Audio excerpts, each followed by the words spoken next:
That's my baby. That's my baby. We're going at it at 110%. I just want 5 minutes of happiness, please. Just give me 5 minutes. And they scored! They did it! Left, feet left. What the hell was that? Oh, yeah! What the fuck are you talking about?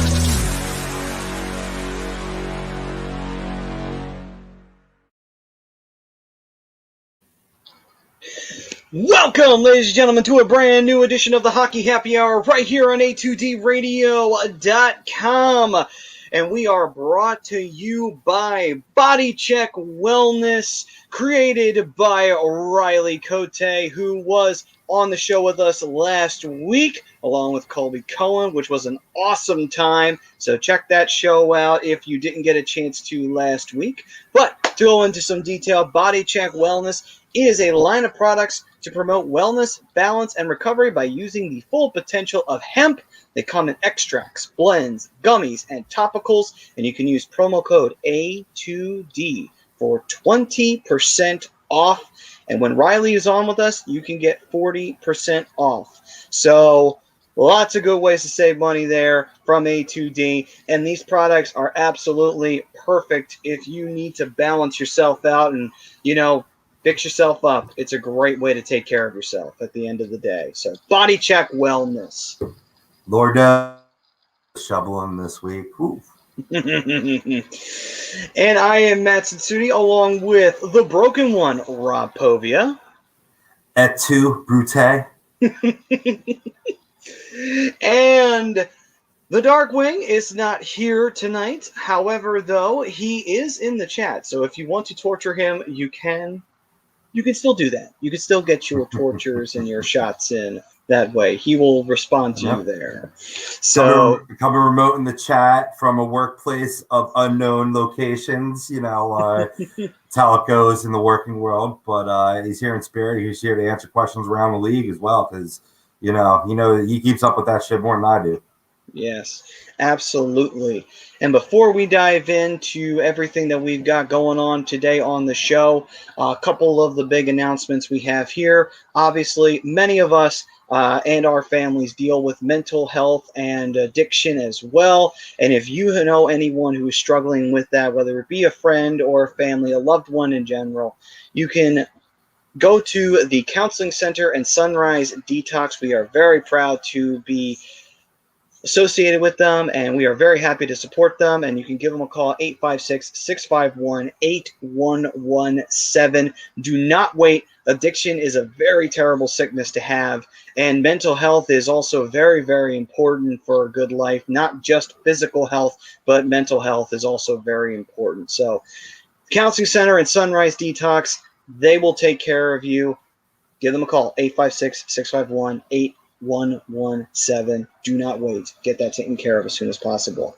And then to finish that up as well, unfortunately, a fire did happen down in Ocean City. Several businesses were affected, and unfortunately, so was one of our sponsors. That's allcampusoc.com. Unfortunately, they got hit. We did not know the extent of the damage. Unfortunately, again, they're still recovering from it, but it can be aided. You guys can actually help us in that. And the way you can is with the GoFundMe link right down at the bottom there. Also, if you can't donate because of whatever reason, that's okay. Thoughts and prayers are just as much accepted. But if you can donate, please do so. It'll absolutely help All Campus, who've done a lot for us. So please, if you can, help them out. They have $5, $1. Everything's going to help because, a lot of the store was wiped out. A lot of the inventory. John's such a good guy, solid local business owner, and local businesses are already struggling during this pandemic. So this was something that obviously never warned a fire or it's never a good thing, but this is one of the worst times it could have happened. So please find it in your hearts to donate today. Yes, absolutely. All right, then. So tonight on the show, we will be diving into what's been going on around the NHL, and I am currently watching the Sharks game, and the Sharks are down 1-0. Then again, the Sharks are supposed to be last place. So stop doing it to yourself, bro. Oh, but it is a 4-on-4, so a lot of open ice right now. So let's see what happens in that. Anyway, so with that, we will be talking about not just that around the NHL. We will also be going through big news and updates that are happening, and one in particular that is from a Flyer alumni getting offered a brand new position, and that actually ties into our Twitter poll question, and it is Ron Hextall has betrayed the Flyers by becoming the GM of the Penguins. You can agree or disagree. That is up to you. Rob, how do you feel about that? Well, I come out saying et tu, Brute. You think I'd absolutely agree with this. I 100% disagree with this. Ron Hextall was given an opportunity to be the general manager here in Philadelphia, and he did a great job. A lot of our young talent that we're seeing on the ice now is thanks to Ron Hextall and his savvy drafting ability that he really got from working under Dean Lombardi with the LA Kings as an assistant before he took the job here. Now, ultimately, he was deemed to not have done a good job and was let go. It was more because he didn't want to make certain moves that upper management wanted to make, but that's a story for another day. So he was cast away, and now as a man, obviously he's got to go for any opportunity that he has to get back and reclaim that title. He went back to LA for a little bit, getting the paychecks, paying the bills, and he got an opportunity. Penguins had a surprise opening with Jim Rutherford stepping down, so he came in, logical choice. I think if you're gonna, and I've seen a lot of this in the groups, and some of it's just bullshit talking, but basically say he betrayed us, and that's what this poll kind of reminds me of, into that same sentiment. Realistically, they're not serious. It's just good chatter in the groups, but he had an opening, he took it. I mean, if you're going to hold that against any former Flyer, well, look no further than Mark Recchi, who had a long-standing association with this team and not only coached and played for these same enemy Pittsburgh Penguins, but now is a current assistant coach with a team he never had anything to do with in the NHL, and maybe we had that poll the other day or a show ago where who's the more heated rival, but he's now assistant in New Jersey. So, take that for what it's worth. But no, he hasn't betrayed the Flyers. Come on. Well, we have our fan chiming in here, and Anthony was saying Hextall won't do shit. Prism saying disagree. He's not suiting up for Pitt, which he isn't. So he isn't wearing a Penguins jersey. So that's the other thing, too. Like, when you get into that kind, you might be splitting hairs there. But when you get into that kind of specifics, then it's like, okay, well, he's not actually playing for the team. He's not actually being the goalie of the Penguins. You know what I mean? So there's a difference in that. And got Tom Unknown chiming in, my boys. What's up, Tommy? Congratulations, Tommy. And let's see here. And Don was saying, what's up? What's up, Don? How's it going? And Chrome chiming in as well. What's up, Chrome? He's saying tough week without the Flyers. Yeah, it's a tough one. It sucks. I mean, I got the Sharks to hold me over, but that's not saying much because, like I said, they're not exactly going to have a stellar season, most likely. Although they're almost at 500, so I guess I can consider that an accomplishment, considering the fact they've been on a 12-game road trip. So that's actually pretty impressive when you break that down. But anyway, Brian, hey, what's up, Brian? Says disagree. He was fired by us. It was only a matter of time before he got another job, which is true. It was only a matter of time before another team scooped him up, and it just happened to be Pittsburgh. And my personal opinion of this, I disagree with the poll, and the reason why is it's not Hexy's fault that he got fired. You want to know why it's not his fault? Because Paul Holmgren's a rock-stupid prick.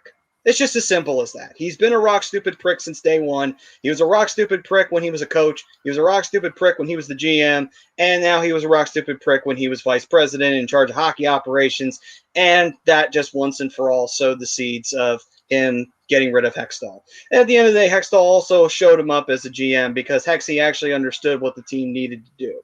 It needed to retool, not try and make a run out of, grabbing whatever bottom of the barrel scraps. When you're getting Carlo Koliakovo and way past his prime. You bring back Gagne. I love Gagne, but it was not. It's past his prime too. It's just like you had R.J. Umberger who did nothing again. Again, no hatred on Umberger either. It's just these weren't guys who were going to lead us to the promised land. It's like sometimes you have to just admit it. Like, we're not winning now. We have to retool the team. Holmgren didn't get that message, and so then Hexie stepped in and he did the right thing. And now he got fired for it. Now that is what it is. It's not his fault. All he wanted to do was make the team younger and better. Well, so, I got to get to it. I skimmed over it before, but what you're saying just ties right into it. I mean, a lot of educated people said, on the issue that he was basically fired because he wouldn't fire Dave Haxtell. That's basically why he was fired. Which is true. That's the reasoning Holmgren gave for not firing. And, and Prism saying, don't sugarcoat, tell us how you really feel. Oh, yeah, why not? I don't like to sugarcoat anything. If you're going to sugarcoat things, then you know what? What's the point of even talking? Anyway. I sugarcoat my cornflakes. That's about it. Gotta love it. But anyway, yeah, but I disagree. This isn't really a betrayal. Hexie's taking in as a front office. Brian Burke was actually brought in, by the way, as the in charge of hockey operations. And Brian Burke was more known for his work in Canada with the Canadian franchises. Toronto is the particular one that'll come to mind. He actually made Toronto kind of that was that era in the early 2000s where Toronto wasn't a terrible team, but they weren't necessarily the most dangerous team in the world. But they were enough to frustrate you. If you gave them a chance, Toronto could eliminate you from the playoffs and keep going. But for some reason, it was only Ottawa, though. And then after they got by Ottawa, they got eliminated somehow. Anyway. Joey, I got a bottle of wine back there that may or may not get tapped during the show. But, I didn't get a chance to get out and get some beers tonight. What are you all drinking out there? Let us know. Absolutely. All right, so... And John Coyle saying, Hexie also thought Carter Hart wasn't ready for the NHL, but I disagreed to the poll. Yeah, I will admit that. And the Kings just went up 2-0. Oh, well, it's going to be one of those nights for the Sharks. Anyway. Yeah. Anthony goes, Hextall won't do shit. I love it. Yeah, Anthony is. Yeah, he's I don't know if that's coming from a place of the Flyer fanhood in him or if it's coming from a place of legitimacy on that one. But, it's all right. Either way, I like the bravado. I like the moxie. Like, you're not with us. Go fuck yourself now. Yeah. I don't care who you are. You be Bobby Clark. Who gives a fuck? See ya. Here we go. Here's one from the moxie on that side. Larry Knight saying, Hexie went to Pitt to stick it to us. Hey, if, you know what? It is what it is. He got the job offer and he took it. I don't blame him. I would have done the same thing. If I was a GM and I had a chance to run the Flyers, would have been a dream job just like it was for Hexie. But if I got unceremoniously let go and Pittsburgh said, hey, we'll take you, I'd be like, yeah, sure, why not? I wasn't really a big fan of you, but I'm a fan of you now if you're going to give me money. What are you going to do, Yeah, you welcome that challenge. Absolutely. It's like the first time you pitch or hit against your former club. Daniel Murphy made a living out of it, killing the New York Mets. So, it same goes in the upper, these are especially with the former athletes, but not even, front office people are going to be just as competitive as the boys on the ice. Oh, absolutely. Absolutely. GMs definitely compete with each other and owners compete with each other at the end of the day. That's just how it works. And then thoughts on Torts benching Lane for a game already. Absolutely. We'll talk about that. So before we get into that one, also one thing I do want to say about Hexie, he does have a tie. He does have a tie to the Penguins. Yeah. His father, Brian Hextall, did play for Pittsburgh. This was back when they were wearing the powder blue jerseys. And those were their regulars, not those special alternates you see for the Winter Classics and the outdoor games. So that's a long time ago, but he did play for the Penguins. And Cromer, we both disagreed as well. It was a great poll question to bring about because strolling through some Flyers groups, man, the betrayal was real. So it was good to ask this question tonight. But we're right on board with you, Cromer. Yeah, absolutely. I mean, what are you going to do? Tell them no because you're Pittsburgh? And like, if no one else is calling you and no one else is offering you a position, even then, if they're offering you more money and longer terms and more freedom, why not? Why not take the deal? It'd be stupid if you didn't. I'd be more angry at Hexy for turning it down. Like, yeah, the pride side of me would say, yeah, but if they were offering you more money, it's like, Hexy, babe, you're not suiting up for them. You're not going to be playing. You're not going to be playing against the Flyers. You're not going to be playing against the Orange and Black. You're not going to be out-dueling Carter Hart. You're not doing that shit. You're okay. You're fine. You can take the job at the front office. Anyway, so how long is the Flyers out? Right now for the postponements, they're out for the New Jersey games. Those were already postponed anyway because the Devils were having their own issues with COVID.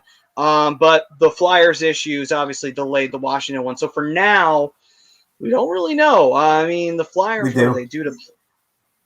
What's up? I said we don't know when their next game will be, but they're slated to hit the practice ice on Monday. They were thinking that they were still going to be able to get in or be able to come back for the Sunday game, but just to be on the safe side, they went ahead and postponed that yesterday. In 3 consecutive days on Monday, to reference your point, Maddie, they had the 2 Devils games on Thursday and Saturday postponed, from their issues before it was really, this was before it was acknowledged on Tuesday that Claude Giroux, Justin Braun, and Travis Sanheim from Saturday, from Sunday, was deemed, not healthy and put on the COVID list. He proved to be, test positive for it. But in terms of Giroux and Braun, they didn't release that information as of yet. But still, that caused now the postponement of the Tuesday Washington game, the back end of that Sunday game. And then on Wednesday, they went ahead and said, now, forget about the Sunday game against the Rangers. Come back, practice on Monday, and hopefully get back on the ice for, I believe the next scheduled game would be either Tuesday or Wednesday at that point. So, that's the latest right now. The good thing is that Wednesday there were no new cases. I didn't hear about any reported cases today, but I wasn't online too much today. So, I mean, anybody can fill us in that if that has changed. But as of now, as far as I know, there's been no new cases. So they'll be slated to hit the practice ice Monday and then go from there. Yeah, absolutely. It's a tough situation right now. So, I mean, and even that can change, because we don't know if, maybe there'll be another player added. Hopefully not. But, for that's now, what I got wrong. I wasn't sure about that, Maddie. Sorry to interrupt you. The next scheduled game would be Thursday against the Rangers. So, that'll be as long as there's no new cases, and the NHL takes the most, strictest of protocols, they should be good for that game. Back to you, man.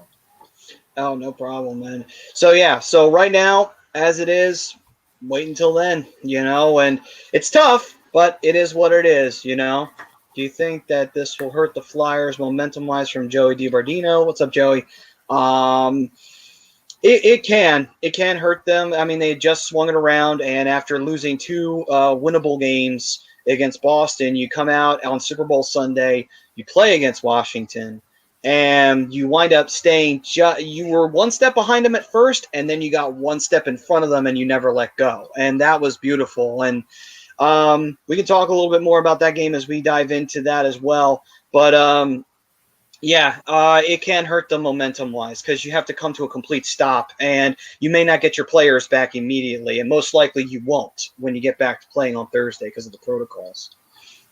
No, 100%. This, hockey is the biggest sport when it comes to rust. You know what I mean? When you have any, sort of time off like this, I mean, shoot, I don't think the Devils have played since the calendar turned to February. I believe their last game was like the 30th or 31st of January. So you can expect both teams there to come back and have rust. The one Flyer that this could benefit to have time off to be able to reflect, get his head straight a little bit, that's my son, Carter.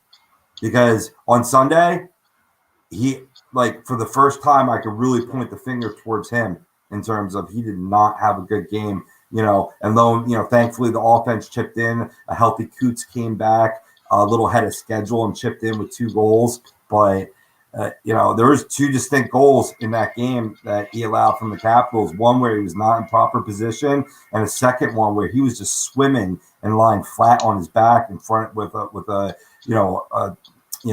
offensive forward right in front of him, and that's just poor position. And to me, it's a young kid that's trying too hard to overcompensate and make that superstar save instead of just sitting back, playing your game, and allowing your athletic ability to make that spectacular save.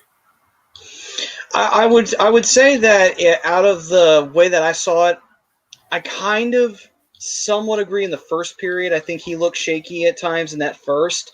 I thought he got better as the game went along. You know what I mean? I felt like the third period he really hunkered down and he made some really good saves. But the defense didn't break, and that was another thing to point out. I'll give the defense credit there. They did not bend. They didn't break. They bent. They did not break in that case. Besides the sluggish start, and we were talking pre-show, Maddie, that Sunday they get a wake-up call at, I believe, 6:30 in the morning that they have to get the POS testing before they even go down to the arena because of Travis Sanheim coming back positive. And then they're on the way to the arena not knowing if they're even going to play, thinking that they're probably not going to play. Now, as a professional, you need to be prepared to play that game. And then if it is postponed, then so be it. So it's no excuse to be made. But if there were any reasoning or rationale for a typical sluggish, slow start by the Flyers, probably had a little something to do with that. So in tying it back to Carter, that's going to affect him as well, and makes sense that he's going to get stronger as the game goes on. And to your point, Maddie, you said that showed strong intestinal fortitude on behalf of the Flyers.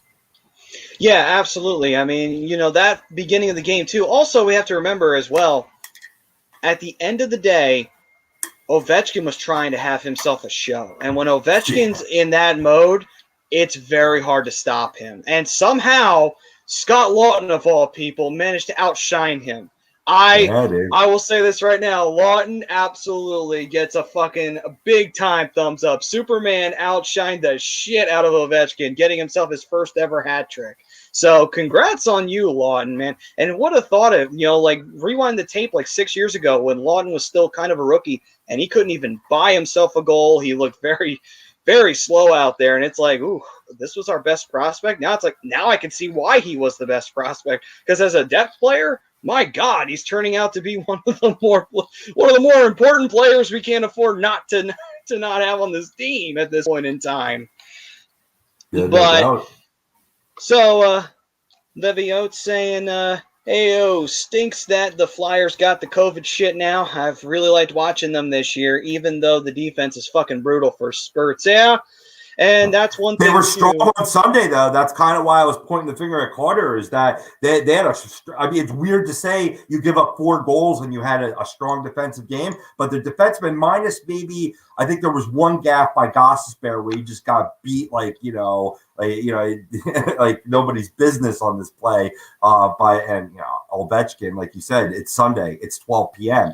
That's when he shines. when you have those NBC games on Sunday, he's not dumb, Yeah, he's a cagey old veteran there, but anyhow, so it is what it is, But in the end, like you said, he got stronger. The team's overall play got stronger. I love the Scotty, with flying with his cape there, getting the Hattie, and just and Coots, who they put him on the 4th line, not expecting him, kind of ease him back into the lineup. But it just goes to show that not only did he play, bring his level of game, and that's what contributed to that victory. But just his presence and making when you have those 4 strong center icemen, right? It's just such great for matchups because somebody's going to get the easy matchup now, right? When you don't have Coots, right? That's why you saw a lot of good play out of that 4th line with Connor Bunneman in that role, because there's always going to be that line that gets the good matchup. And when you have, Patrick, you have, Sean Couturier, You have Kevin Hayes, and then obviously you got Scott Lawton that can go back to center ice. You have Drew that can get in there. You're so strong up the middle. That's what's going to give that's what our advantage is to give the other team fits. Just like they have certain advantages with pressuring us in our own zone, and we've seen us get trapped from changes. That's been our Achilles heel. When we have those 4 strong center icemen down the middle, that's just when the overall play goes up. So it's not only so much what he does on the ice, but what he brings to the whole picture, the whole package. Yeah. And you could tell that the Flyers were missing him in so many ways. And it was, the two-way play, like you were talking about, having that strong centerman in the position, working on the transition game. But boy, it didn't look like he missed a step. He showed up for only, his 3rd game of the year, and he scored 2 goals. So it's like, Jesus. It's like, oh, man, Coots is just a machine. He really is just a freaking machine at this point. Yeah. He played well. He looked strong going to the net. Didn't seem to be hampered by the injury. Now, I think the second goal, I believe that was the empty netter, I believe. I'm not 100% on that. I mean, Jesus, Sunday seems so long ago now. It was? Yeah. It was, yeah. Yeah, so, but I mean, that takes nothing away. You know what I mean? Had a strong overall game. 2 goals are 2 goals. I don't care how the fuck you get them. True. And I mean, hey, he put it on ice. Get that empty netter. I mean, we were up by 2 by that point. But hey, with this defense and the way it likes to give up third period fucking leads, I'll take a 3-goal empty netter any day of the week at this point. Anyway, so Greg saying, "What's up, Phil? Sorry I'm late missing my Flyers." Hey, man, we all are. Trust me, we all were. I was looking forward to that game against Washington on Tuesday, knowing we weren't going to get the New Jersey ones right off the bat, but shit happens. Let's talk about what Prism was asking before we dive back into more of the Flyers. Thoughts on Torts benching Lane for a game already? Well, here's the thing. Torts is the kind of coach that doesn't put up with shit. And if he feels like if he gets even a slight inkling that you're not going to put your best effort out there. Oh, by the way, it's 3-0 Kings. Speaking of not putting your best effort out there. Anyway, if you give such even a slight inkling of not wanting to play up to your physical, ability or even play full force, then he's going to say, your ass is sitting. Like, whether you like it or not, he doesn't care what kind of player you are. He doesn't care what you bring to the team. That's how he is. Now, that rubs a lot of players the wrong way. There are plenty of players who, young or old, doesn't really matter. If you have an ego or if you feel like you're an important player on the team and you're getting benched by this coach, then you're like, fuck's this guy? He's benching me and I'm the best player on this team. Now, is that the right attitude to have as a player? No, that's absolutely not. Now, is that necessarily how they're all thinking? No, probably not. But it's one of those things of you can see how the issue begins real quickly. That's what happens with Torts. He does piss off a lot of players, but at the same time, oh, cool, Sharks scored. And call them out, and this is what they do. Anyway, but that's what happens. But again, it can rub players the wrong way. Will it rub Lane the wrong way that he's getting benched? Yeah, it could. It could. I don't think Lane's the type of player who likes that. I don't think he'll be the type of player who's going to be too thrilled with sitting on the bench. So, but again, that's the kind of coach Torts is. He doesn't give a shit who you are. If he doesn't feel like you're putting your best effort out, your ass is sitting. It's as simple as that. That's the situation you have in Columbus. Yeah, no, you're pretty spot on there, man. You hit the nail right on the head. Torts was, nipping this in the bud. He obviously knew what happened in Winnipeg, right? And the first sign that maybe a little displeasure, a little whining going on, just not playing, cheating the game. You're going to sit right now, right away, and set a precedent. And maybe that could correct a guy and set him on a better trajectory because you don't want to be that type of player. But there are those players throughout the league that need to be coddled. And maybe Lane is one of those guys that needs to be coddled. This is why I questioned the deal when I was like, you're going to put Lane, a disgruntled player, with Tortorella? That's either going to work or that's going to fucking blow up. And, could this be the sign of a blow up? It could, or it could be exactly what he needs to get his head in check. Yeah, it's weird though because it was only like what 2-3 games ago Lane scored, and it seemed like okay, Lane's finding his game in Columbus. It seems like that this deal Mhm. wasn't a bad one. Then all of a sudden, he sits a game, and it's like, geez, that didn't take long. That didn't take long at all. Sometimes it's not about the score sheet. You know what I mean? It's about playing the game the right way. You know, and also I didn't hear the particulars. I didn't hear if he was complaining about time or line assignments or anything of that sort. I know we were chatting about it that he saw only like 6 minutes of ice time in the second period. No, in the first two periods, and then Brian said he got sat the whole third period. So I take it this was another game that Priz was talking about following that game. So obviously something wasn't said right on the bench there. And George goes, oh yeah, you're not seeing the ice again tonight. Yeah, he did the total. What was the coach's name from Goon? Oh yeah. Anywho, not important. But yeah, I mean, you look at the situation there. It is what it is right now. We'll see how it plays out because if this becomes a thing where we start to see Lane start to have issues with Torts and Torts having issues with Lane, who knows? It's only one benching, so we are reading into it early, understandably so, but it's still early. Maybe there's something we don't know. Maybe. But we'll see. We'll see as the season moves forward. Prism saying, what's the deal with German Rubstov? Has 10 NHL games under his belt. Is he a bust or just hasn't been given the chance and injury derailed his development? I think injury derailed the development a little bit. That's a good point, but I wouldn't say he's a bust. They just, this team is pretty deep in terms of goaltending talent. They've drafted pretty well over the past few years. Right or wrong, Maddie?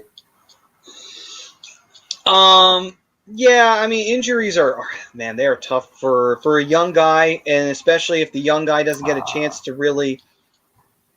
Okay, so Lane Kirstead. Okay, that explains everything.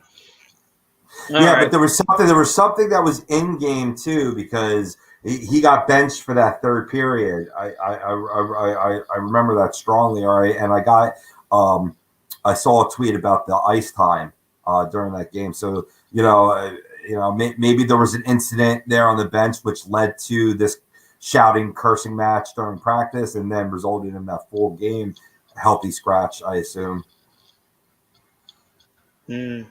Yeah, and that would make sense. I mean, you can't be cursing at your coach. It doesn't matter which one it is. If that's what but if that's what it is, I wouldn't be surprised if Torts did it. I mean, it's one thing if you're gonna, say, fuck, shit, damn, hell on the bench, and you're chirping at another player. But when you're starting to chirp at the coach or at other players on your team, that's when the coach goes, all right, no, that's done. We're not having that. Okay. Yeah, you gotta run a tight ship. I mean, hockey is a passionate sport. Sometimes you need to use the entire vocabulary. Sometimes you also need to. Yeah.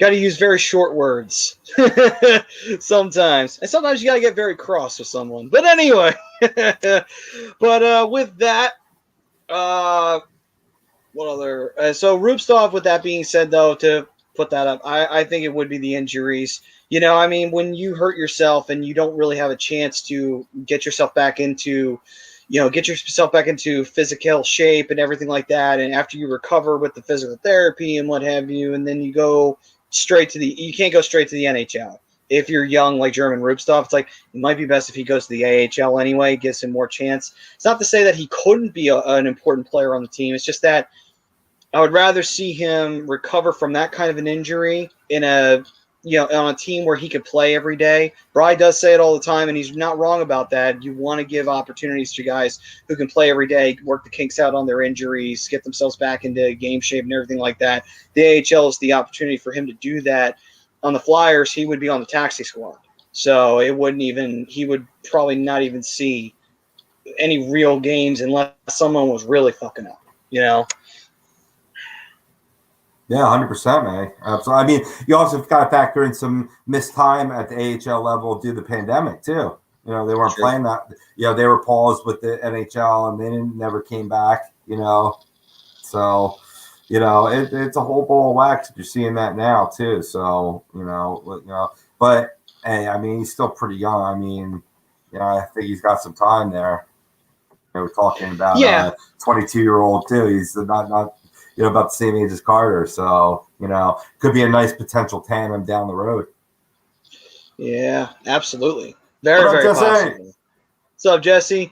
And John Malmo saying missing Flyers hockey. What's up, John? Yeah, we all are, brother. We all are. I can't Yeah. keep still. I got the shakes.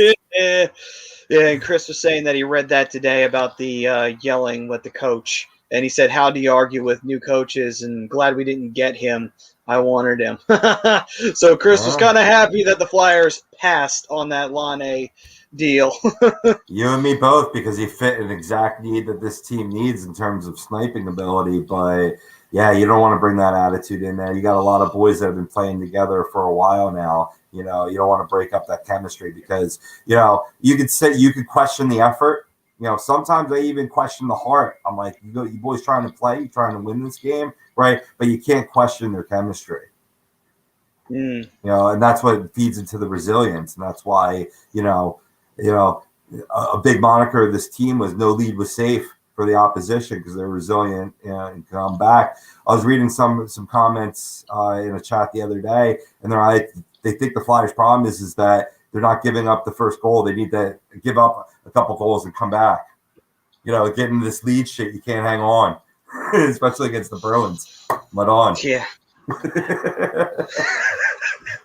Prism saying Carolina 4, Dallas 3. Ottinger is going to make Hudobin. It's not Hudobin. Hudobin a trade as said if Bishop returns form and he gets yeah, I mean that's hey, if Ottinger winds up being their new backup, you know, hey, here's the thing though. The good thing about Hudobin having that great performance in the playoffs, if Bishop comes back and he is, you know, ready to go and there's no more real injury issues with him, then you know what?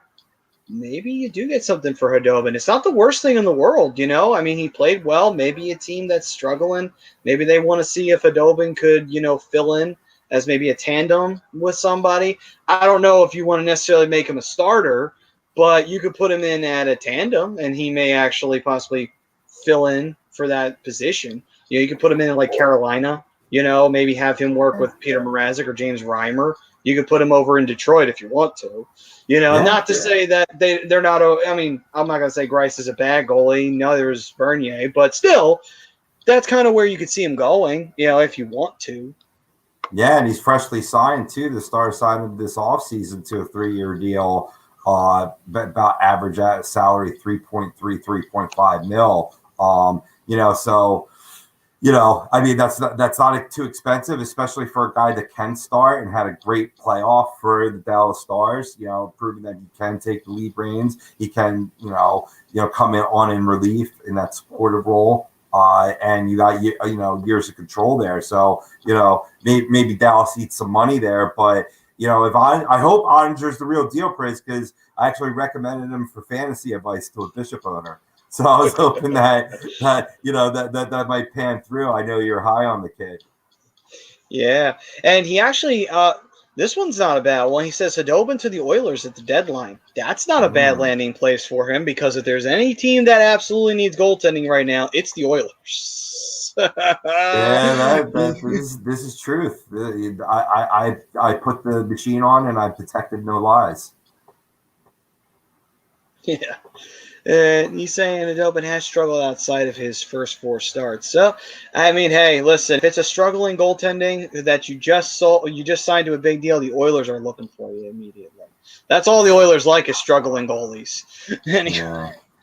Yeah. I thought he started his career with the Oilers, but it was Minnesota he started with. I was incorrect. I might have been thinking about Boston. He had some years with Boston too. Oh yeah, he did. Oh, yeah, I forgot all about that. two stints and being down, the motherfuckers. Yeah, and so And Chris was saying, I see very few moves made this year. It's a shame. Just a couple of pieces change everything. Or player Desjardins. Oh, that's a good reference back to that, you know. Yeah. And It's tough, man. It's tough with the revenue down from the pandemic. It's capped. You know, the salary cap was supposed to go up and flatten that out. You know, so a lot of teams had to keep it close to the vest. But what's going to be good for this team, man, is that you're gonna start to lose these veteran contracts over the next 3 to 5 years. And of course you'll have to sign some of your young pups at that point, but gives you a little more flexibility to bring in a big name. And by the way, the biggest name of them all is Johnny Leclerc, by the way. No bias there whatsoever.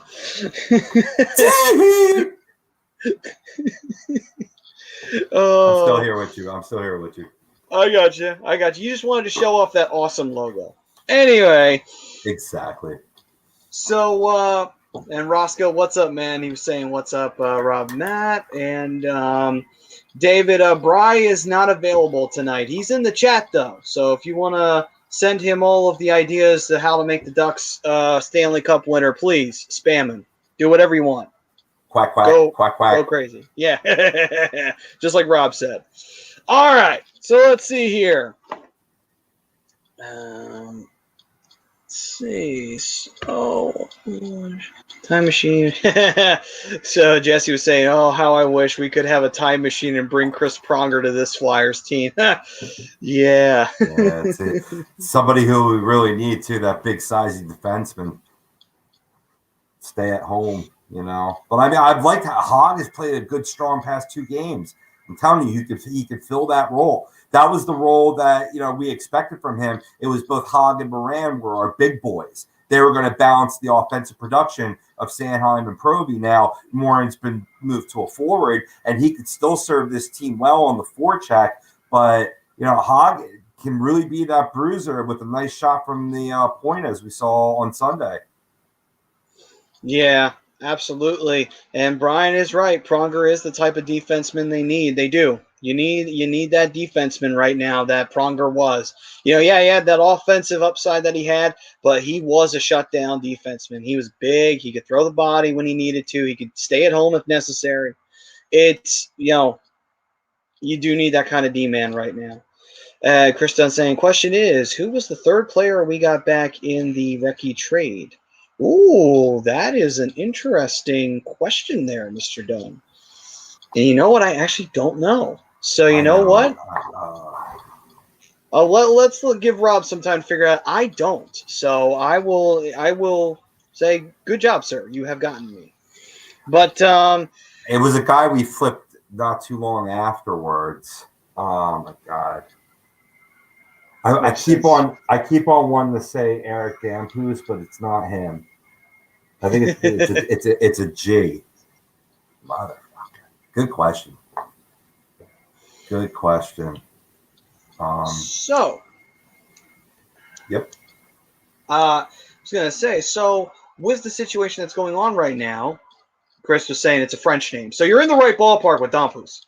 But I was going to say that since we are in the situation where we've got a unwanted break, Bro's saying if you guys were the Flyers GM and you could bring back any former player and acquire any current player around the league, who would those 2 players be? Oh, okay, then Brodo's throwing that one at us, so I guess we'll answer that one. Let's see, bring back any former player and acquire any current player around the league. Who would those 2 players be? Interesting. So any current player that we have right now in the league at our disposal, we can grab. And then, to add to the roster. And then any player from the past that the Flyers have had in the alumni. So interesting. So in terms of a guy who could be a great pure goal scorer for the Flyers, honestly, if I'm going there, I'm going to go there. I'm going to go with Bill Barber. Nice. I think Billy Barber, man, he was one of the best goal scorers in Flyers history. He actually led the team in goal scoring for a while. But, every good captain's got to have a good setup man for the goal scorer. And the goal scorer that you got to have, to me, I'm going Billy Barber. I thought he was the best on the Borster Bully area, in my opinion. Done saying Connor McDavid and Eric Lindros. That's not a bad choice right there. You can do Eric Lindros be the big, heavy guy. McDavid be the flashy player. You could do that. Chris named one of my two. So I'll go with a defenseman instead then. But go on. I want you to complete your thought. Gotcha. So Bill Barber on the offensive side. Now, defensive side of the puck. You don't have to go defense. You could go just any current player, now, like any any player from any team now. It doesn't have to be a defenseman. No, I got you. Cool. Let me see. Out of players that I would want to work with him, Solane. Your boy, B Dales. Quack quack. If I had to choose who I would want him to work with this current juncture, you know what? I will go with you know what? I'm gonna switch that. Give me Bobby Clark, tough as nails, to be the guy who's gonna set up Draisaitl. Draisaitl's the speed, Bobby Clark is the force at the end of the day. And so Bobby Clark will be setting up Draisaitl on top line, and it would be devastating. Gotcha. And nobody's pushing around Draisaitl either, because if you are, Bobby's going to fuck you up. Simple as that. Nice. For me, past Flyer, I'm going to go with Mr. 50, not Leclerc, though. Timmy Kerr. There you go. That's a type of player that this guy, a strong, big boy, get in on the forecheck and puts the biscuit in the basket. Great shot, from the right wing, can play some center iceman. I think he'd be a great addition to this year's current roster. For defensemen, I'm going to go to the champs, and I want Victor Hedman. Victor Hedman, that's a good choice. And let me just double check. Okay, then. Yeah, so mine would be an offensive tandem that would be pretty dangerous. And then I do like Jesse's line here. McDavid, Lindros, and Coots is center. That is a nice line. I'll give you that one. That one's a pretty badass line right there. You got two really tough physical guys. You have a power forward in Eric Lindros. One of the big superstars of the team who could score as well. Coots who has a good shot, but he's a good setup man, good two-way player. And then you got Connor McDavid, who's going to be the flashy guy. Yep, perfect. And Chris saying Tim Kerr, the first Leclerc. Love it. Nice. All right, then. And he also said Drew Doughty on D. That's not a bad choice on Drew Doughty. No doubt. It would, yeah. And, Kimo Timonen would have been my choice on defense. If I was going to choose a D-man in that, I would get Kimo Timonen because he could lead a defense. He's the kind of guy that I think would really help Provy because I feel like him and Provy could be similar in terms of how they play. Because Timonen could skate, but he had a little bit of an offensive upside, but I think Timonen also was a much more stay-at-home D-man, which I think would help Provy a lot more if he wants to cheat on the defensive side. Right. So that would be a good pairing. But yeah, so damn it! I was right with the G. Son of a bitch. What did you? Who was it? I had to look it up. I tapped. Chris, okay. I tapped. I had to look it up. Gilbert Dion. Son of a bitch. I was right with the G though. I knew it was a G, and the D for Dampoos, but it's Dion instead. Son of a bitch. Chuck Kimball. Gotcha. Prism, the question from Mr. Brodo was, if you guys were the Flyers GM and you could bring back any former player, so one former player on the Flyers alumni, and acquire a current player in the league right now, who would those two players be? So that is the question. So Prism said Drew Doughty. So he's going that on defense. So we'll see what that's his current player. So the past player will be the Fuck next Drew one. Doughty. Piece of shit. He's a scumbag. He's the new scumbag now. I got to lay off Chicago because I feel bad for Taves. So I'm moving my hatred to the West Coast. Well, that's good. It's good that you're fitting that in because since I'm watching the Sharks right now, the Kings are up 3-1. So I'm with you on that one. It was just based on those comments that it's not a real cup. I was like, is that because you're not in the playoffs? Yeah, I don't know why. That was very. He's a great defenseman. He is, but that was very bitter of him to say. It's like, dude, you have 2 cups. What are you bitter about? Like, you won 2 Stanley Cups. What the fuck are you upset about? But anyway, that is what the Flyers are missing. Great teams. Desjardins, Timonen, any skilled D-man. Yeah, absolutely. I mean, you need those great players. And we got them too. I mean, they got to mature. I mean, we've seen flashes. I mean, you think of Sanheim when he was a rookie. You know what I mean? Like the play has been. I don't think it's gone substantially down. Has he made mistakes? He's got to get a little bit more calm, a little bit more experience in the D zone. But him and Proby, carry this team for a long ass time as that ultimate number 1 D pairing. Which they should be. At this point, just you gotta spread the wealth a little bit. Yeah. But Kevin, when you have a Cam York up, you could maybe be able to do that. True. And Kevin Dixon saying, "What's up, Phyllis? What's up, Kev?"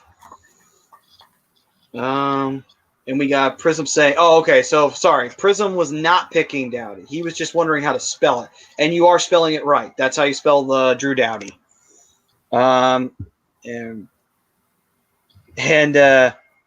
So with that, Jesse saying no one said Ron Hextall. All right, that's a good one there. I'll give you that one, Jesse. No, it's not too soon because none of us are really feeling betrayed. No, he's not wearing the jersey. And despite me having to scold my son earlier in the show, we got Carter. I mean, like you got to fill a need. That's what I was thinking, a need of a former Flyer, but. True. And we got, and honestly, I'd rather have freaking Brian Elliott. I love this tandem. You know what I mean? It just, what I don't love is the sub 900 save percentage from Mr. Hart. I mean, some of that has been poor defensive play in front of him, but I mean, a lot of people say that they bust the term sophomore slump, but this is really his 3rd year if you think about it, because he had, if memory serves me correctly, he played like 30 games. He started at least 30 games in 2018-19. And then you had, the weird year of 1920, but now this is going into his 3rd season, right? An 897 save percentage and a 349. That's not going to get it done. I mean, I have faith in the kid.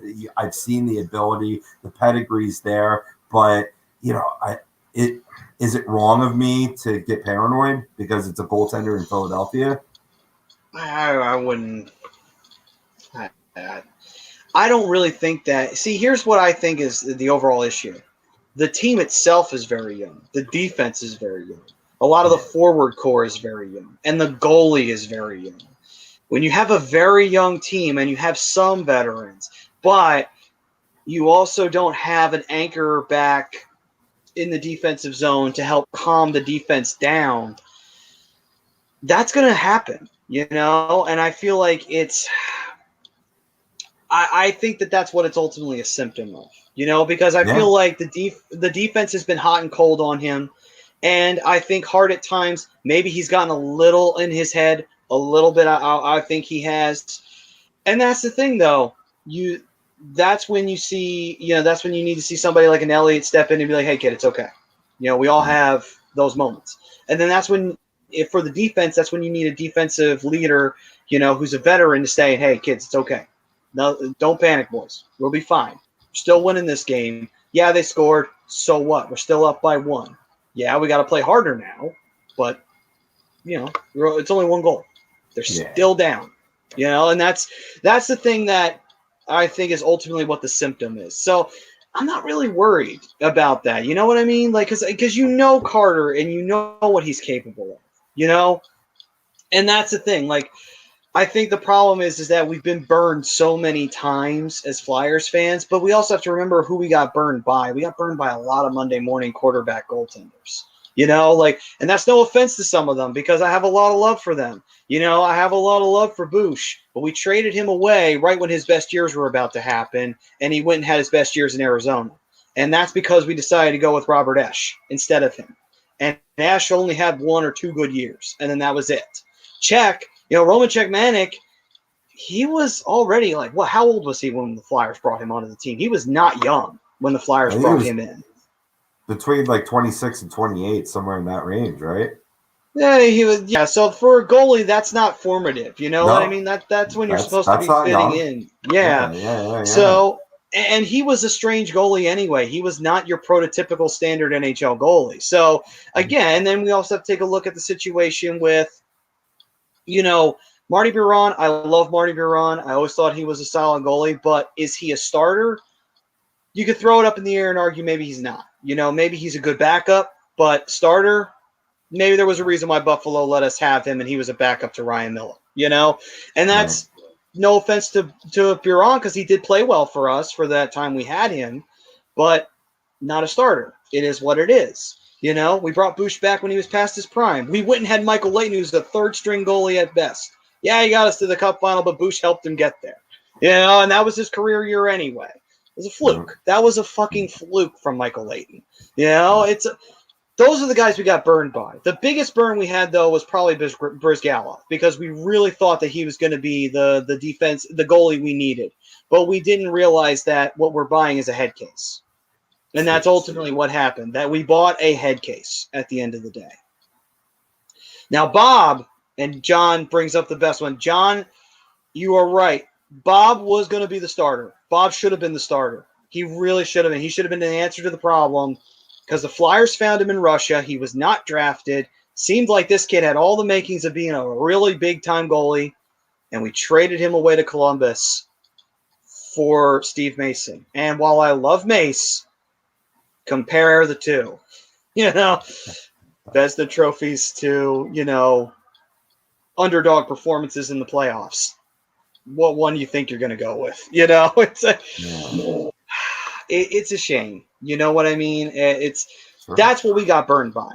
Ultimately, when you go through that history, Briz is a legend for the shit he said, not necessarily for his performance on the ice. Yeah, so humongous. It's Baron Forrest. But that's what he's known for. He's not necessarily known for his spectacular saves on the Flyers.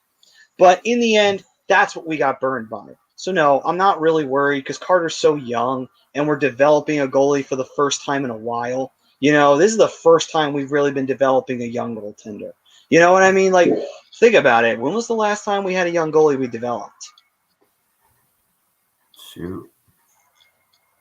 You can still say Bobrovsky because he was got in the international pool. Could developed him as a pup.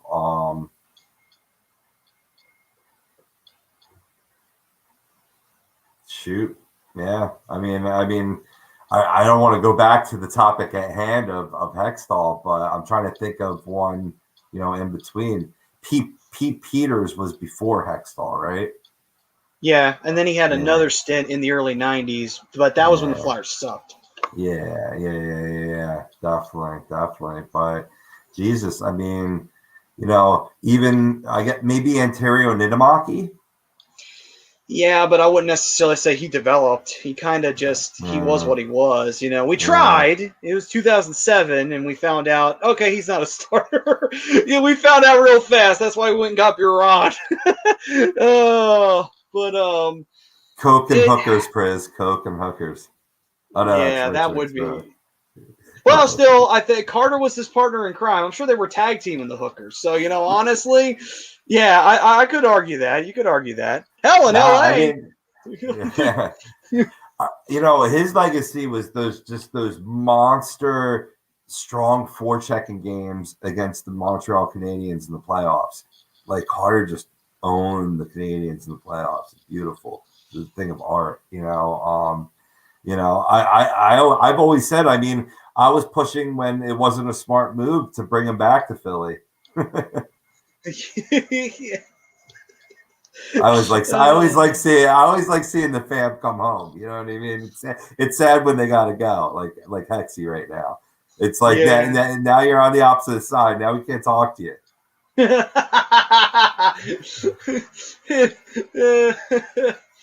Oh, that's funny. It's like when, a relative goes to jail. It's like, well, I don't know if I can talk to you now because, you've been behind bars. Yeah. But anyway, but yeah, for me, overall, to answer the question we were talking about with Carter, and my answer to that would be Hextall. Hexy was the last real young goalie that the Flyers saw develop and become something. And you can't say Pelly because unfortunately Pelly passed away well before, he was ready to take his prime. I mean, I wouldn't even say Pelly was in his prime when he won the Vezina Trophy. I think he was just getting started. Hell, Pelly probably would have won 2-3 Vezina trophies in the 80s. And that would have been saying something. He would have been competing with Patrick Waugh every year if he had lived. So, again, it has to be Hexy when you get right down to it, and that's a long time ago. That's the 80s. That's the 80s. Like, think about that. That's a whole 2 decades. Flyers didn't develop shit in goal. Tried to, failed, but this is the first time that we're actually starting to see something. Just a series of bad pickups like John Van Beesburg. Yeah, another one well past his prime. Yeah, for sure. Then he got hurt, and that was pretty much the end of that. Right. Anyway, what Prism saying, he scored 46 goals and was around 30 or so for a few years. It seemed like consistently. Yeah, and when Jeff left, that was a tough loss for the Flyers. When Carter left, that was a great goal scorer that you let go. And to be fair, though, in exchange, the draft pick we did get for him turned into Sean Couturier. So, all right. That's not bad. That's not a bad trade-off. And we won the deal because Columbus then traded him to LA for nothing. So in the end, we don't have egg on our face. LA won the cup when Jeff Carter was traded from Columbus, not from Philadelphia. So there you go. Yeah. We won that deal at the end of the day. And Jesse's right. Every time the Flyers get into a cup, it is what it is. Like we always run into the dynasties. We ran into the Oilers in the 80s, ran into the Islanders in 1980. You run into the Red Wings in the 90s, and then you run into the Blackhawks in 2010. It's like, that's just the Flyers' luck. Every freaking time someone's got a dynasty going in the West, we have to fucking draw them. We always have to draw them. It's just, seems like that's just habit. So, we need to become the dynasty. We got to buck the trend. We do. Yes. We do. And they got the makings of it. Yeah. Yeah.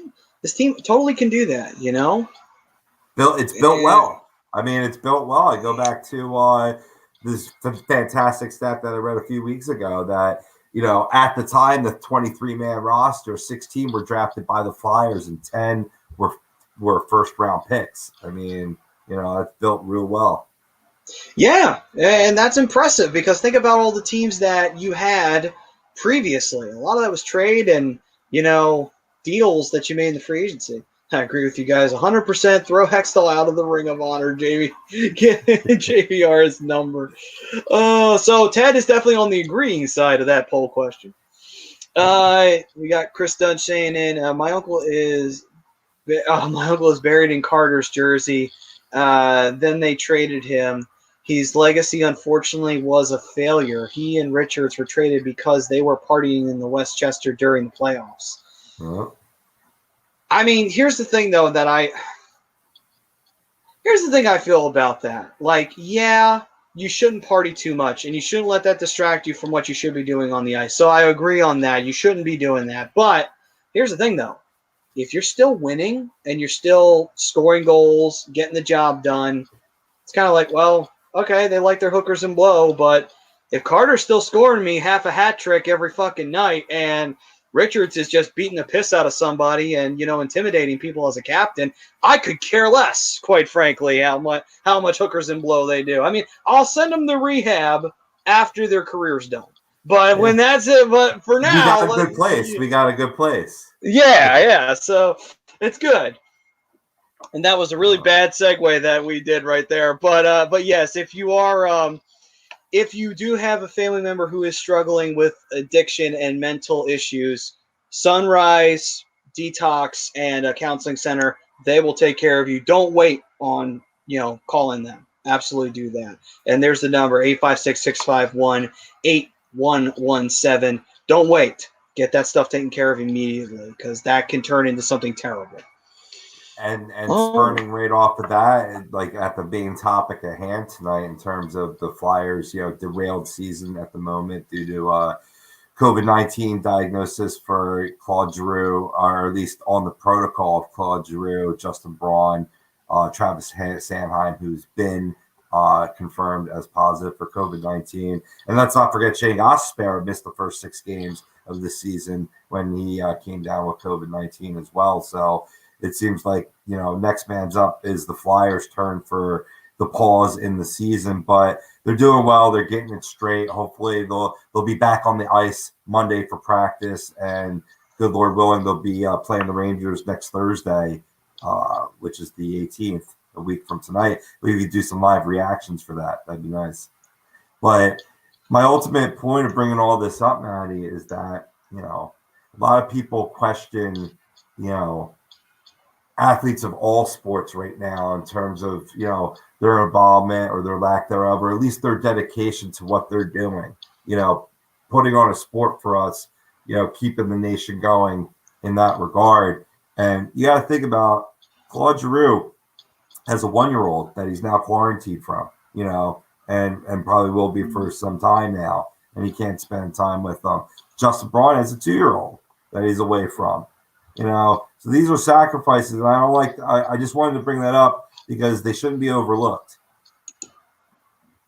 They should be acknowledged that so many times we look at sports as like pure black and white, X's and O's, your side of the argument versus my side of the argument. And you got to think about, these are players, these are people, you know what I mean? Shit, sometimes I have to do advanced thinking when I want to do like a trip out to Costco, They're trying to put on a sport, that now they're traveling from arena to arena. It comes with a large risk. It's not like the bubble, and we're seeing that, So, I think they should be commended. And if the game, is bewildering me a little bit in terms of why a particular player isn't playing up to snuff, everybody's got to play against it. But I've been saying it from the beginning that, when I looked at my baseball, right now I'm reviewing baseball for the 2021 season, right? I got to hold the 2020 numbers to a grain of salt. Not only is it a short sample, but because of the conditions that it's played under, that as things are starting to stabilize in this country, hopefully we move away from that. And as a country, everybody gets vaccinated and we move towards, herd immunity and moving out of this pandemic. But we can't forget that they're putting their lives and, their livelihoods on the line. And I think they should be commended for it. Yeah, the situation is what it is. It's not a fun situation. It sucks that it is, that this is what's happened, and, I think that also this season is a very weird year. It's a short year. So again, it's another one of those where, it's tough because you don't have as much time to figure out how to get your game going as you normally would. The 82 games are nowhere near as much as what you have. You only have 56 games. So when you think about it, once you start hitting that 25 range, that's when it's like, oh shit, this season's like a quarter of the way done, and that's all that. Then you take that and you're like, oh shit, like we're almost done the season. And then you're starting to see a lot of things fill out. But, I know it's tough right now, and I know we might be down because, Flyers aren't playing right now, and it seemed like right when they won a game, everything stopped dead in its tracks, and we have to wait, and I get that. That sucks, having to wait till next Thursday, possibly for the Flyers to play again. But, again, this is the situation we were going to have. It happened in the NFL. Only one game really got postponed, I think. Did another one get postponed, or was it just that one? No, it's quite a few, but they they made them up on a Tuesday or a Wednesday. I don't think they had to switch a bye week early on with the Steelers and Ravens. There was a whole big fiasco with that. But second half, there wasn't a lot of postponements and a lot of finger pointing there that there was corners being cut for the sake of moving along with the league. So that's a story for a different show. But they actually made it through their schedule quite smoothly. I was surprised, at least comparison to what I had, as a big baseball guy, seeing how many games were postponed and double headers were created.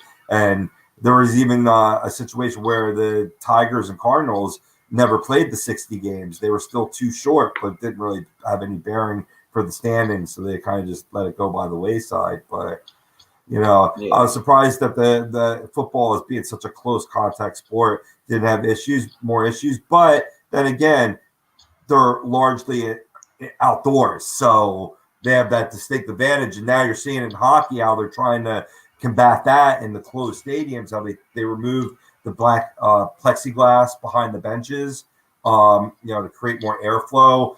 And it leaves to the referee's discretion for delay of game. So that should be fun if and when that comes about. But you know what? If it's about player safety, you do it. And you don't question it. You know what I mean? Yeah. I would even suspend the delay of game rule for this year in lieu of that. You know what I mean? And that's probably what they're going to do on the cuff. You know what I mean? They're going to be like, oh, deflected. Yeah. But yeah, I mean, every sport's been facing that challenge. And Right. Chris, yes, we do get to make those up for now. The only thing that could happen is if the NHL is running up against it and they can't smush the schedules in time. If it comes to the point where they cannot finish the season, they will go to winning percentage to determine the playoffs. They will do that as a backup plan, but that is a backup plan. The NHL has every intention of finishing out the 56 games. They're not gonna. They're only gonna call it if it gets really bad. If it gets to the point. I'm sorry. Go on. I thought you were done. Go ahead. I was just gonna say if we see like an entire division going down, that's when you can say, oh, okay, they're gonna call it now because you're seeing an entire division's worth of teams not even able to play right now. Right. Well, that's that. Let's not go there. That's worst case. You know what I mean? But yeah, I think ultimately what it boils down to is this is why they picked 56 games. And if you noticed your team's schedule and our team, the Flyers schedule, right?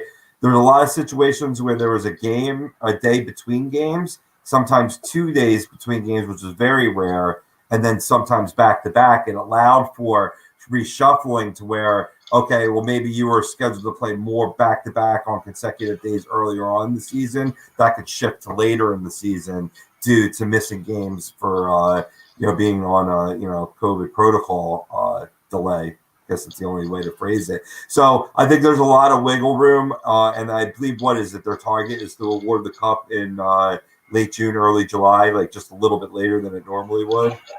Yeah, pretty much. Their goal is at worst the cup is lifted in July. That's the Right. farthest out they want it to be. Yeah, because for Bettman, it's all about 21-22 and Seattle Kraken coming into the league. That's like the big target league that they want things to be back on track, normalized. The world's got to cooperate for that. But hey, you know what I mean? I like the direction at least. You know what I mean? And people can and I get this from a lot of my North Jersey crew that are not big fans of hockey. And I'm like, well, you got to see that this league has been ran the best of the four during this pandemic. If you look at it all in total. And that takes a lot. I mean, you know how much we've dissed on Bettman over the years, but I'm a guy that's going to give credit where credit's due. And that's why you're seeing a lot of these teams shut down due to situations that, the NFL would have kept on playing. I mean, I get it. They play once a week. It's a little different. You know what I mean? But where it is the same is you can't exactly have hockey doubleheaders like you can in baseball to make up games. You know what I mean? Now imagine that. That'd be sick if you had to play at 12 o'clock and then at 8:30. You better carve up. Eat some pizza between the games. It's like the Flyers did against the Penguins in that 5-0 tier. Will they have it? Will they have it where like baseball has 7 inning double headers? Will they have it where it'll be 2 periods and then the third period's played for 5 minutes, 3-on-3? And if there was no goal scored in those 2 periods, then it's an overtime. Whoever scores first wins. So you went away from the tie, and it comes back and bites you in the ass. Yeah. Could have been done with it. Game over. Yeah. Both teams are awarded a point. But yeah. And it's Prism saying, every time a game gets canceled due to COVID, I imagine Wayne and Garth yelling COVID and moving the goal out of the street and wait for 2 weeks. That is funny. I like that one. Well done, Priz. Well done on that one. Oh, that's all right. They'll be like the Clerks. They'll just play on top of the roof. That's what they'll do. Anyway. But when every game is made up, just to look on the flip side, when every game is made up, an angel gets its wings. A hockey angel gets its wings. Yeah. Just see an angel. It's dressed in a jersey and it's just flying up to heaven with a hockey stick in one hand. And no tooth right here. Yeah. Looking like an Ovechkin smile. Oh. Yeah, we can go around the league. Yeah, we should. We're going to wrap this up pretty soon. We don't want to keep you boys up late. Obviously, with no games, I mean, we could always talk about, we've covered all 3 areas that, we talked about Carter. We talked about the defense, Coots being back, seeing more solidity in the line. So, yeah, let's go around the league. Maybe throw out a star of the week and get the fuck out of here. Yeah, it's just one of those things that right now in terms of the around the league stuff, unfortunately there were a few more postponements. Another team having to shut down for a while. It is what it is. Like I said, we're gonna have these issues. It's just. It's sad that you knew it was coming, but you kind of have to tuck and roll with it. You don't really have any other choice. And, Sure. I think, like you said, Rob, I think the NHL has been handling well. I know they stepped up and changed their COVID protocols. They were starting the rapid testing before the game. That's why they postponed the game between the Flyers and the Capitals the following one. Because they did the rapid testing and they saw that there were possible other positives, so they said, "Okay, no, we're not playing with that." So they said, "Bye-bye." And it is what it is. When you get to that point, what are you gonna do? You just gotta wait. But as for other things that have been happening around the league right now, for old Flyer, unfortunately, Wayne Simmons, who was actually kind of finding his footing again in Toronto, fortunately, he's out with a broken wrist, I believe, and he's out for friggin', I think it was like 3 weeks, 6 weeks, something like that. So practically, like most of the season, he's out right now. So tough loss for the Maple Leafs there because it's a lot of toughness that's leaving with Wayne Simmons. And I'll tell you, man, Simmons was fighting. He was scoring. It seemed like, man, this is like Simmons when he was playing for the Flyers. That was crazy when seeing that. So it was a shame to see him go down. I'm not gonna lie. When I would watch the highlights and I would see him score, I would do Wayne Train immediately right after that because I'm like, he may not be a Flyer anymore, but he'll always be Wayne Train to us, always. Anyway. I'm just going through it, man. Yeah, I'm reading these protocols, man. They're really trying to hamper down on this. They're just rolling through, like the more facial coverings, like you're wearing it like throughout the stadium. Also, only being able to report to the stadium, I believe, 90 minutes before the game. To reduce like traffic like within the stadium. But this is good. I mean, if it's going to reduce the rate of incident, that's going to be good for Wayne. Yeah, it was a shame. He was really finding his game and perfect fit there for what Toronto's doing. And now with broken wrist, correct? I knew it was the wrist, but did he break it? I believe it was broken or it was fractured. It was one of the two, and he's out for several weeks because of that reason. That's what I read, about 6 weeks or so. But hey, he'll be back. Good for Simmer. You know what I mean? I think he's still got some more juice in those legs. Yeah. It seems like he was finding some footing there. And meanwhile, other things that have been happening around the league. There was a rumor, and it was just a rumor. I think the only reason why that rumor even came up in the first place was because Hexie became the GM there. There was a funny rumor going around about Crosby being traded to Montreal. And I'm not going to lie, I kind of laughed at it at first. I'm like, what? Crosby being traded to the Canadians. First off, I to see Crosby in anything but a Penguins jersey would be weird. Secondly, what's funnier is that I almost thought to myself, but wait a minute. If Hexie did do it, it wouldn't shock me because Hexie said when he took over the Flyers, he said, hey, these guys got to go. And he was quick to pull the trigger on a Tiemann trade and on a Coburn trade. I mean, they're not on the level of Crosby, but just saying Crosby to the Avs, oh, man, if he goes to the Avs are winning the cup. I don't know I don't think you could stop them then, at least in offensive ones. True. But, True.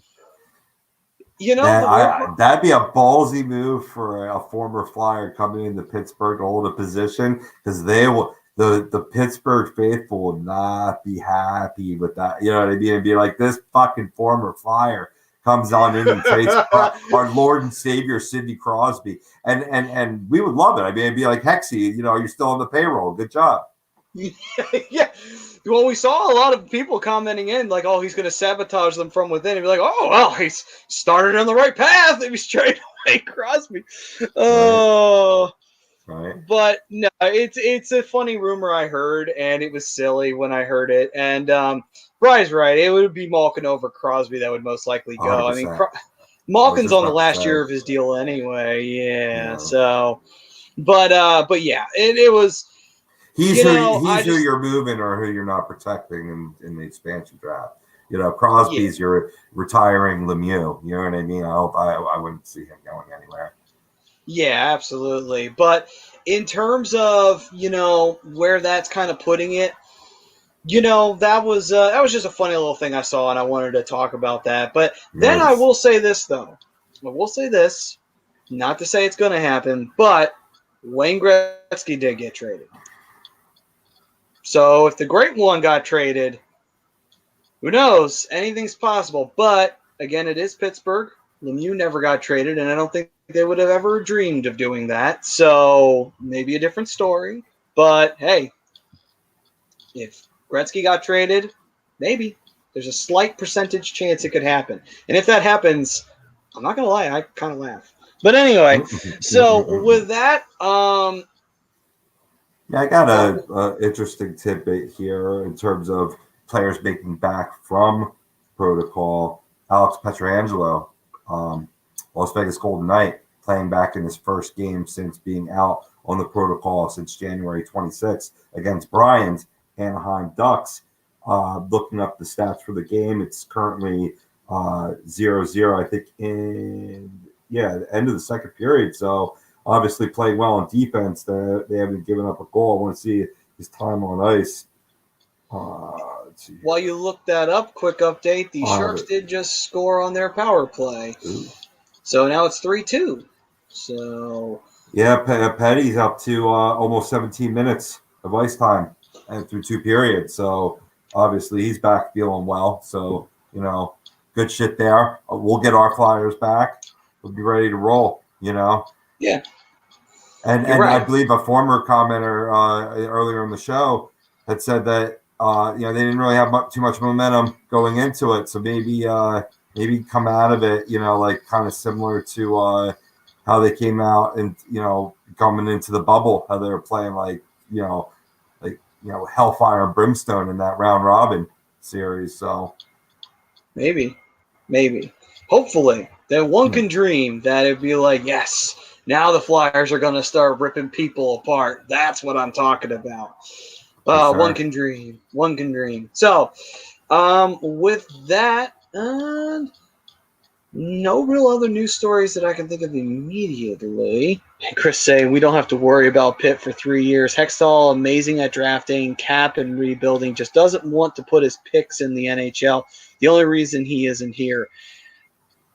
I mean, it was I could give you that one. Hexy was a little slow to pull the trigger on putting the youth on the team. I will admit that.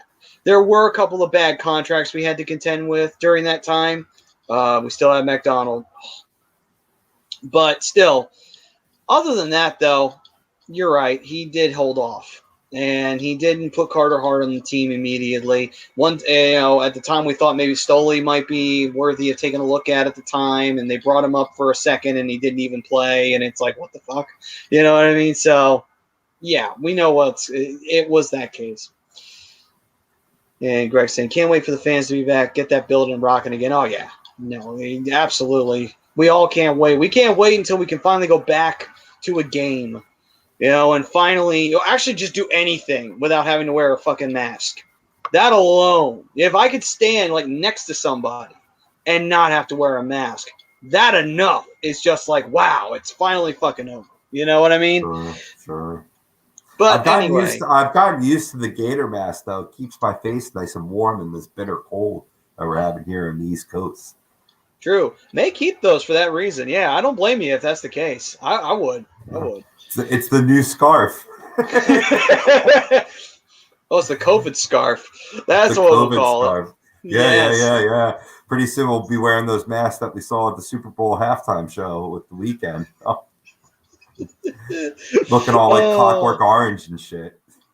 Oh, and we might as well get this out of the way now. Congratulations to the Buccaneers. Yes. And congratulations to Tom Brady. I know. Everybody is probably not happy and thrilled with the result. I didn't really watch the game, so I don't really know how it went. But I looked at the score. I'm like, ooh, this game was not competitive, at least in my opinion. I saw a lot of support for Brady. Like, people have just hit that Derek Jeter level where if you didn't admit that he was already the greatest of all time, now he is the greatest of all time in most people's eyes. And they almost value it because it's like, when are you ever going to see this again? Our generation here is seeing something that you may never see. And if it weren't for Eli Manning twice and good old Nicky Foles, that motherfucker would have 10 rings. Think about that. That's a good point. That's a very good point. And we're witnessing history, and I think a lot of people are recognizing that now. And good on them. Because eventually you got to get over the hatred and the jealousy and acknowledge greatness. And it stinks if if that player isn't on your team, but it's like acknowledging Michael Jordan was the greatest basketball player of all time. You know what I mean? Like, unless you're a Bulls fan, that kind of sucked for you. Yeah, to say the least. He not only did he dominate when he was first in the league, he takes a break, goes and plays baseball, comes back and wins more championships. I'm like, Christ, imagine a player doing that. Like, seriously. Oh, man.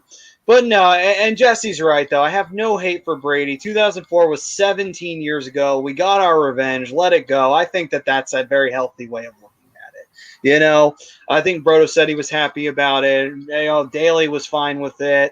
I had Don saying Cowboys versus Browns Super Bowl next year. Oh, my God.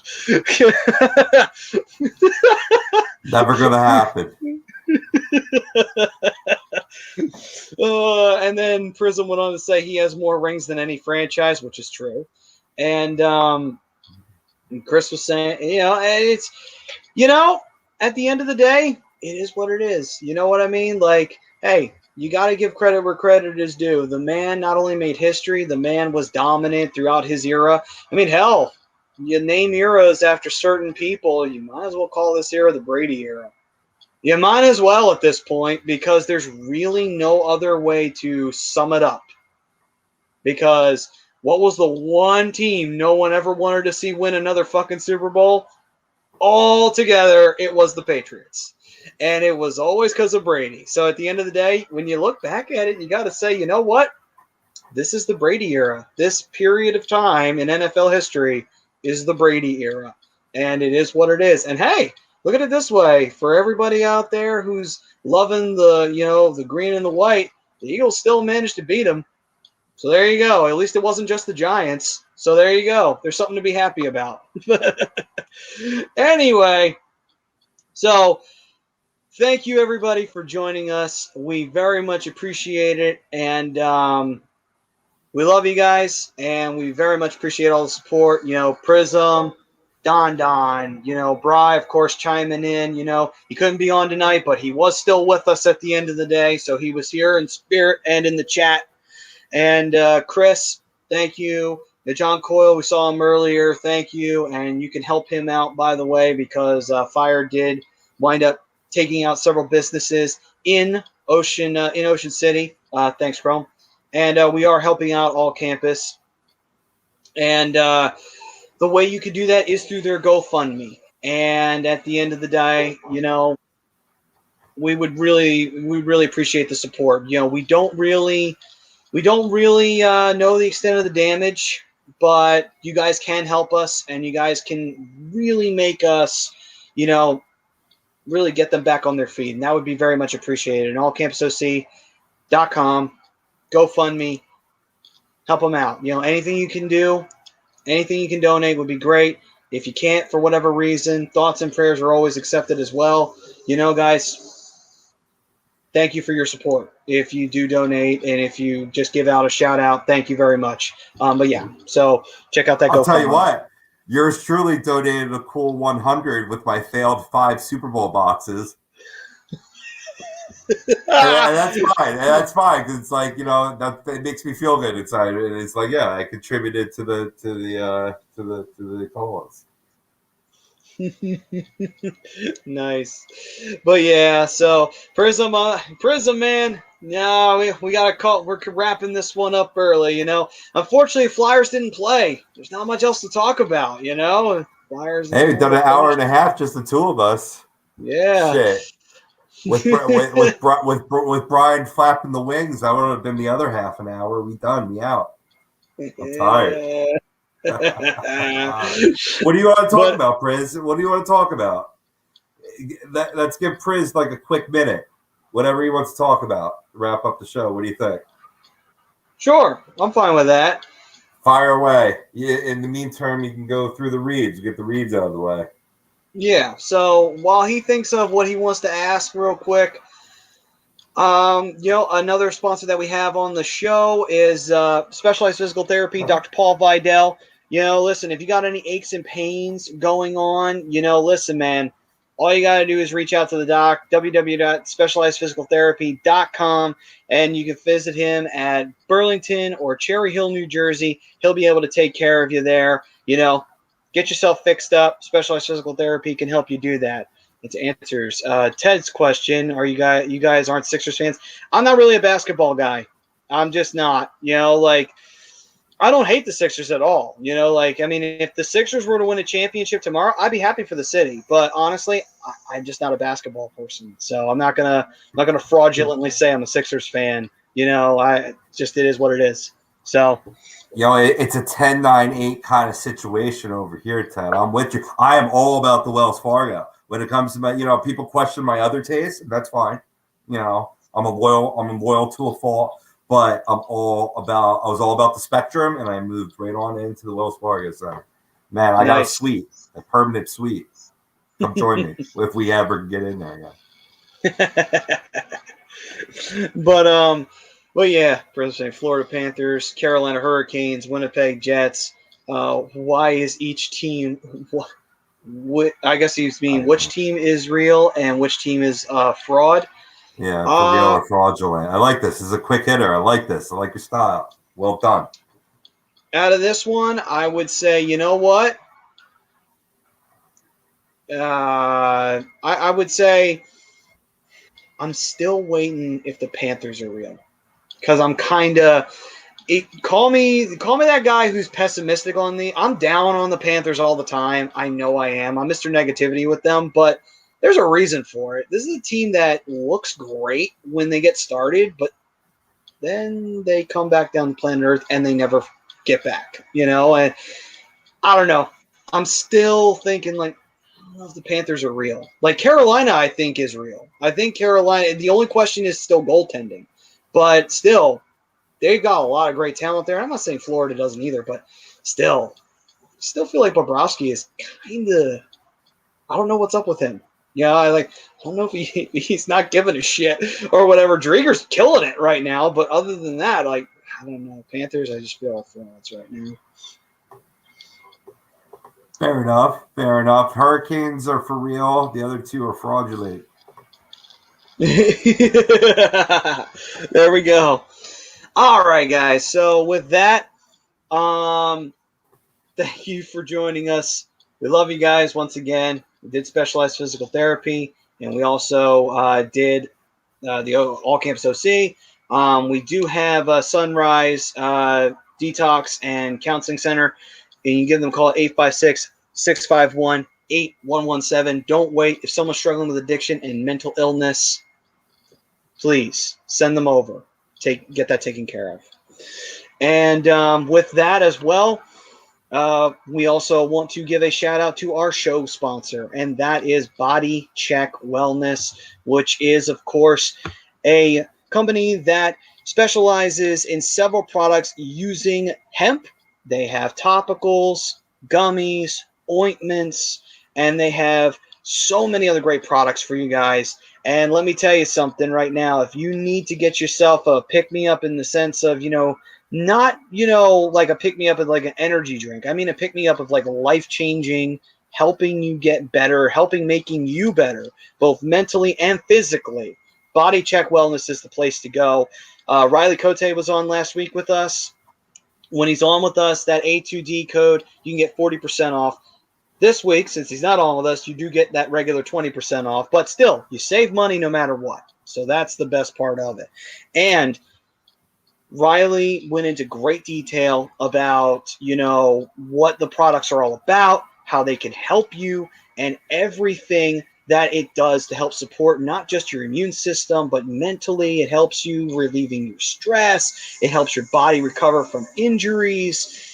If you want to know way more about those details into those like the minute details, Riley had a great bit at the beginning of the show giving you all the details you wanted. Absolutely, Benny, and they're putting together a really sweet promo gift package. Tom showed it the other day, opened it up. It was just delivered. It's a THC-free wellness box that normally they charge $269.99 for. Well, with promo code wellness, you get it for $119.99. $150 off, and within that you get gummies, help you sleep better at night. A mushroom extract called Focus and Clarity, which Tommy preaches your praises. That's something I want to try too, as I'm handling multitasking 5-6 different things at once during the day. Keeps you sharp, on point. A nice roll on for pain. THC free blueberry extract. It's absolutely amazing savings. So go check them out. Go see what they're about. Bodycheckwellness.com. Absolutely. So, guys, we thank you very much for joining us. Once again, love, respect, stay safe out there. Stay healthy. When you go to a store or you go to a restaurant, wear your mask. Stay safe and keep others safe as well. Yes, the vaccine is rolling out right now, and you can – you'll be able to start getting registered soon if you can get that as soon as possible. Definitely do that. But until then, guys, until we're all perfectly, taken care of and we've all been vaccinated, do what you got to do. Wear your mask. Keep people safe. Keep yourself safe. So, thank you once again. Stay safe, everybody. Go Flyers. They'll be back before you know it. I know it may seem like forever, but don't worry. They'll get back on the ice. They'll get back. And we'll get back to kicking ass and taking names next Thursday. So until then, guys, I'm Matt Sassooni, the Broken One, Rob Povia, Brian, the Darkwing Daily, who was in the chat, and Ryan Brodo, who was on the ones and twos. We'll see you guys next week, right here on the Hockey Happy Hour. Peace, everyone.